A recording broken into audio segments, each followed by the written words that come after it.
Hello, this is CJ, and welcome to my June 2016 monthly manga pickup video. As some of you guys know, I have recently come back from Japan, so I picked up a lot of stuff there, and I'm super excited to share it with you guys. And here is my fine collection for this month. I have a lot to talk about, so let's get started already. First up is Bakano, the first volume of the light novels. Hooray! I'm so glad these were published in the States. I never would have thought that Manga would have the opportunity to be published over here, so I'm super excited about this. It's gonna be great. Yeah, I haven't had a chance to read it yet, but I am really hyped. Apparently Bakano, whatever you want to call it, gets like super crazy after the anime ends. There's like stuff involving Alcatraz. It's like kind of weird. So I'm really hyped to see what that's all about, but I'm pretty sure the stuff in this volume is already included in the anime. Next up is Beelzebub. This is the first of the... Oh, goodbye, Bakano. I'll have to pick that up later. This is the first Japanese volume I picked up in Japan. Beelzebub is a really good shonen series. It's a comedy about a guy who picks up basically the son of Satan and has to train him.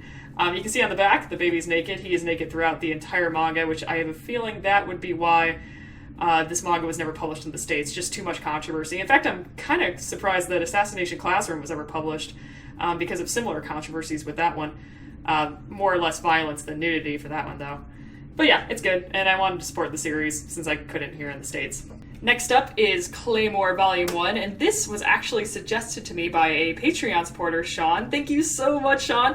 If you donate a certain amount of money, you get to basically force me to review whatever manga volume you want me to, with certain exceptions, and he chose Claymore Volume 1. And oh my goodness, Sean, you're so right!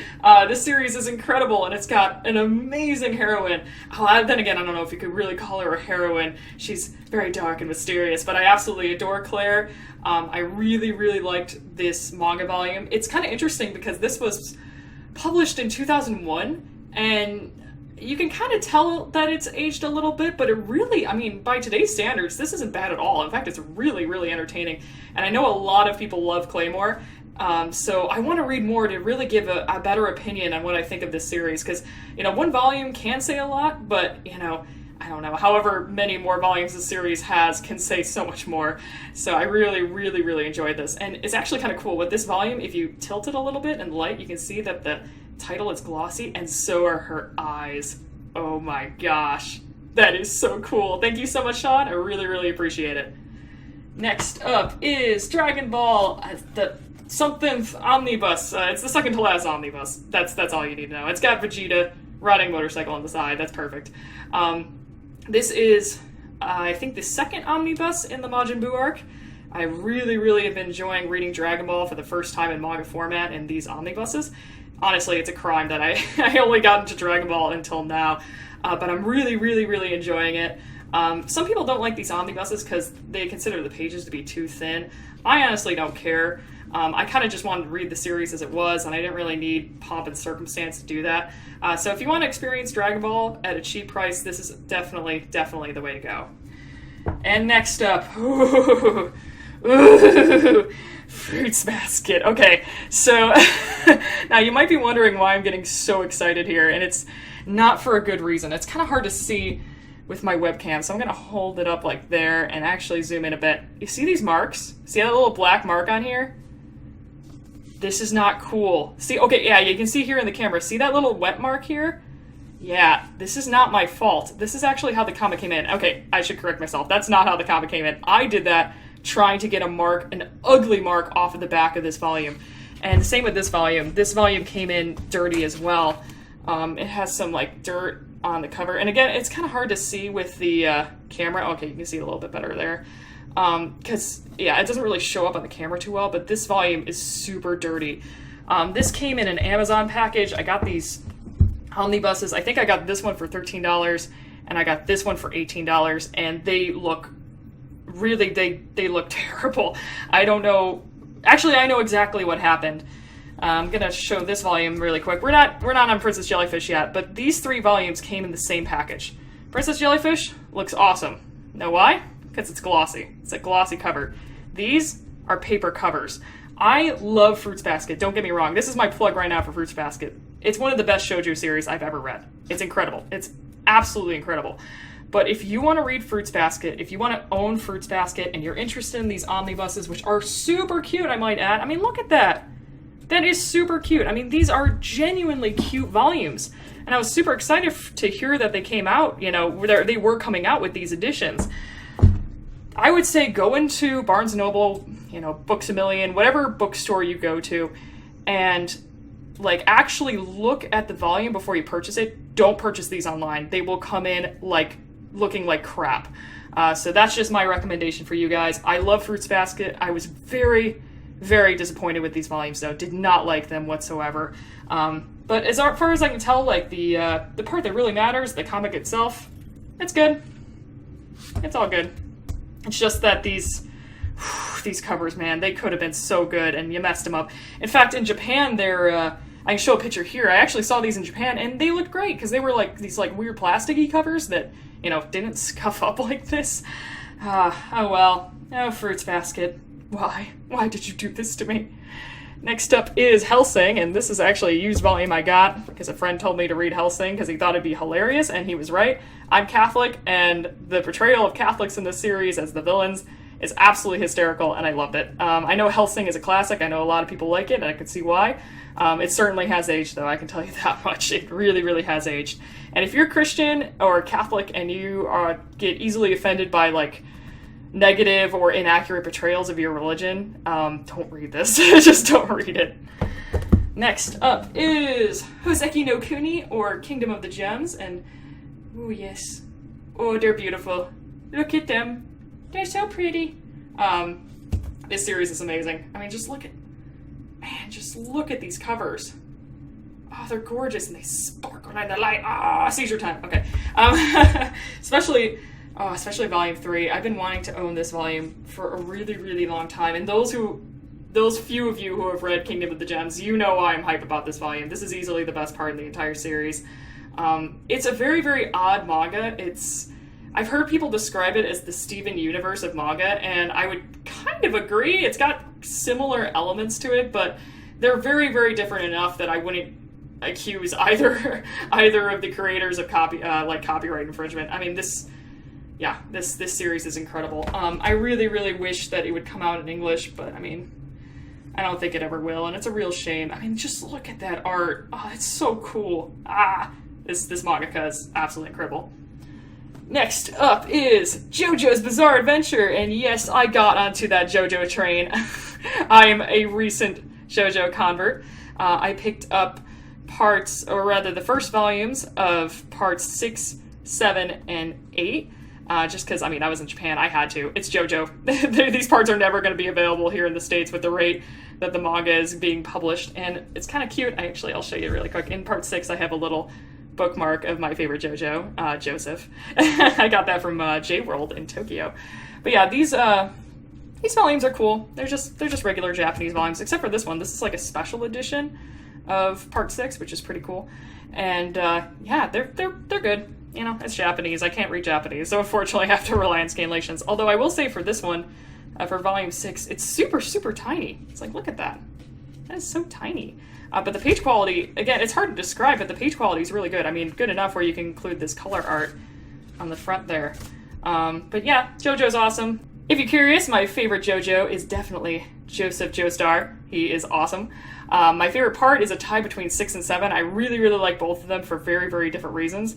And my favorite stand is easily Funny Valentine's Dirty Deeds Done Dirt Cheap. That stand is absolutely incredible.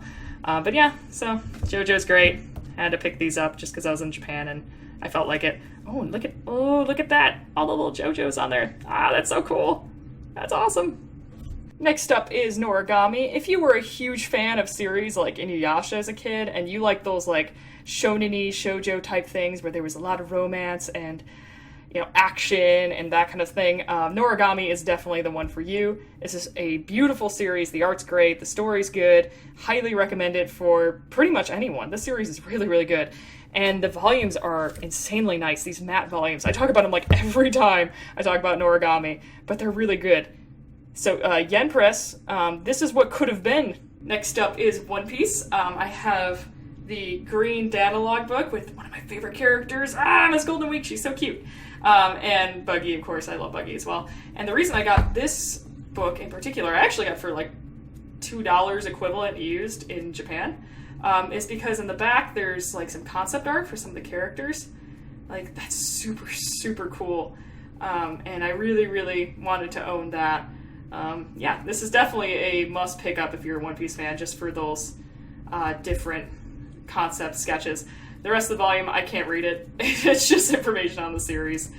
And I also had to pick up the latest issue of One Piece that was in Japan. I was visiting in May. I know the most recent one that's coming out is coming out in July. So yeah, this is into the Zou arc, and I'm so excited for when we get these volumes in English.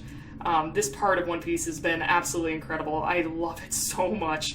And I can't wait to see what the series brings next. It's going to be great. Next up, as I mentioned before, is cute little princess jellyfish. As I mentioned in a previous monthly manga pickup, if you are a fan of JoJo, this is a very, very good series. If you want to read like a cute little story about like otaku characters too, and I really do mean otaku characters. I mean, these girls are huge nerds, and I don't mean that in a mean way.